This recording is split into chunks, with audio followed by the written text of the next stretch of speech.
Jio 9th year anniversary பிளானா பார்த்தீங்கன்னா, நெறைய பிளான்ஸ launch பண்ணியிருந்தாங்க. ஸோ, அதில எனக்கு பிடிச்ச ஒரு பிளான் இந்த ரிவ்யூல பார்க்கலாம். ரொம்ப சிம்பிளா பார்த்தீங்கன்னா, ஆட் ஆன் டேட்டா பிளான். இந்த ஆட் ஆன் டேட்டா பிளான் பார்த்தீங்க அப்படின்னா, ரொம்பவே அஃபோர்டபுளா இப்ப இருக்க நிலைமைக்கு இது ரொம்ப அஃபோர்டபுளா தோணுச்சு. ஸோ, அதனால தான் இந்த வீடியோ. நீங்க ரூ. 39க்கு ரீசார்ஜ் பண்ணீங்க அப்படின்னா, 3 நாள் வேலிடிட்டில உங்களுக்கு 3 ஜிபி டேட்டா குடுக்குறாங்க. இது யார் யாருக்கெல்லாம் சூட்டபுளா இருக்கும்? ஆல்ரெடி பார்த்தீங்கன்னா, டேட்டா இல்லாத வெறும் காலிங் பிளான் மட்டும் ரீசார்ஜ் பண்ணியிருந்தீங்க அப்படின்னா, அந்த 189 இந்த மாதிரியான பிளான்ஸ்லாம் சூஸ் பண்ணியிருந்தீங்க அப்படின்னா, இது ஒரு அஃபோர்டபுளான பிளானா இருக்கும். எப்படி அப்படின்னா, ஆல்ரெடி பார்த்தீங்கன்னா, ரூ. 19 அப்படிங்கிற ரீசார்ஜ் பிளான் இருக்கு. இது வந்து 1 ஜிபி 1 நாளைக்கு தான்.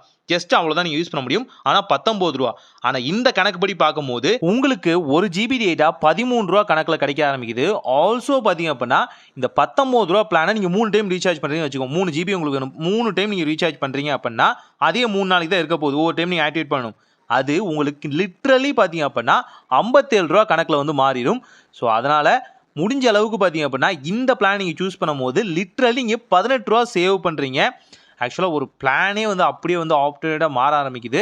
ஸோ உங்களுக்கு இது ஒரு அஃபோர்டபுளான பிளானாக இருக்கும். 1 ஜிபி ரூ. 19 அப்படிங்கிற கணக்கு தாண்டி 1 ஜிபி ரூ. 13 ஆகும்போது உங்களுக்கு இதுலேயே பார்த்தீங்கன்னா ₹6 சேவ் ஆகுது.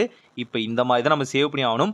ஆல்சோ பார்த்தீங்க அப்படின்னா இந்த 3 நாளில் அதாவது செப்டம்பர் 5லேருந்து செப்டம்பர் 7 வரைக்கும் பார்த்தீங்கன்னா உங்களுக்கு 5G அன்லிமிட்டடாக கிடைக்கும். நீங்கள் 4G பிளானே போட்டிருந்தாலும் 5G டிவைஸோட சப்போர்ட் மட்டும் வச்சிருந்தாலே போதுமானது. அன்லிமிட்டடான 5G உங்களுக்கு கிடைக்கும். ஆல்சோ பார்த்தீங்க அப்படின்னா இன்னொரு பிளானும் லான்ச் பண்ணியிருந்தாங்க. 349க்கு ஏகப்பட்ட ஆப்ஷன்ஸ் எல்லாமே இருந்தது. ஸோ அதை பற்றியும் சொல்லலாம் தான் நினச்சேன். பட் எனக்கு அது அவ்வளோ அட்ராக்டிவாக இல்லை. இன்னும் கொஞ்சம் பிளானில் வந்து குறைச்சி ஏதாவது பண்ணியிருந்தாங்கன்னா நான் சொல்லியிருப்பேன். அது லிட்ரலி ஏதோ ஒரு பெரிய விஷயத்தை புஷ் பண்ணுறதுக்காகவே பண்ணுறாங்க. ஆனால் ₹3000 அதில் சேவ் பண்ணலாம்னு சொல்கிறாங்க. இந்த கோல்டு மற்ற விஷயங்கள் க்ரோசரி எல்லாமே உங்களுக்கு தேவைன்னா மட்டும்தான் அது வந்து அஃபோர்டபுளாக இருக்கும். ஆல்சோ வைஃபை பர்சனல் திங்ஸ் வகைரா. ஸோ ட்ரை பண்ணி பாருங்கள். ட்ரை பண்ணி பார்த்துட்டு எப்படி இருக்குன்னு சொல்லுங்கள். ஒரு நல்ல மாற்றம் இனிதாய் நடக்கட்டும்.